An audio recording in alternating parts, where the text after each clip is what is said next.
ರಾಘವೇಂದ್ರ ಸ್ವಾಮಿ ಅವರು 30ನೇ ತಾರೀಕು ಅಂದ್ರೆ ಭಾನುವಾರದಂದು ಶ್ರಾವಣ ಬಹುಳ ಬಿದಿಗೆದಂದು ರಾಘವೇಂದ್ರ ಸ್ವಾಮಿ ಅವರು ಸಶರೀರವಾಗಿ ಬೃಂದಾವನ ಪ್ರವೇಶವಾದ ದಿವಸ ಆದ ಕಾರಣ ಸಮಸ್ತ ಭಕ್ತರಿಗೆ ರಾಯರು ನೋಡ್ತಾ ಇರ್ತಾರೆ.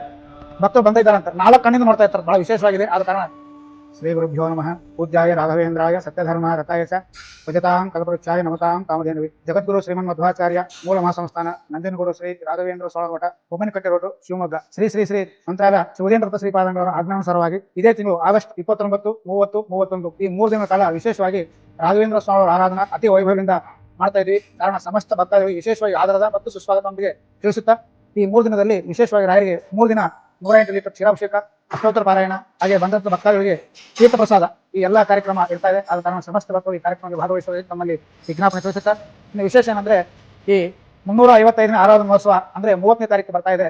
ವಿಶೇಷ ಏನಂದ್ರೆ ಸಮಸ್ತ ಭಕ್ತರು ಈ ಕಾರ್ಯಕ್ರಮಕ್ಕೆ ಭಾಗವಹಿಸಿ ಶ್ರೀ ರಾಯರ ಅನುಗ್ರಹಕ್ಕೆ ಪಾತ್ರರಾಗುವುದನ್ನು ತಿಳ್ಕೊಳ್ತಾ, ಹಾಗೆ ಸಾಯಂಕಾಲ ಸಾಂಸ್ಕೃತಿಕ ಕಾರ್ಯಕ್ರಮ, ಸಂಗೀತ ಕಾರ್ಯಕ್ರಮ ಎಲ್ಲಾ ಕಾರ್ಯಕ್ರಮದ ಸಮಸ್ತ ಭಕ್ತರು ಈ ಕಾರ್ಯಕ್ರಮದಲ್ಲಿ ಭಾಗವಹಿಸುವಾಗ ವಿಜ್ಞಾಪನೆ ಮಾಡುತ್ತಾ ಸರ್ವೇ ಜನಃ ಸುಖಿನೋ ಭವಂತು, ಸಮಸ್ತ ಸನ್ಮಂಗಳಾನಿ ಭವಂತು, ನಿತ್ಯ ಮಂಗಳಾನಿ ಭವಂತು. ಹರಿ ಓಂ.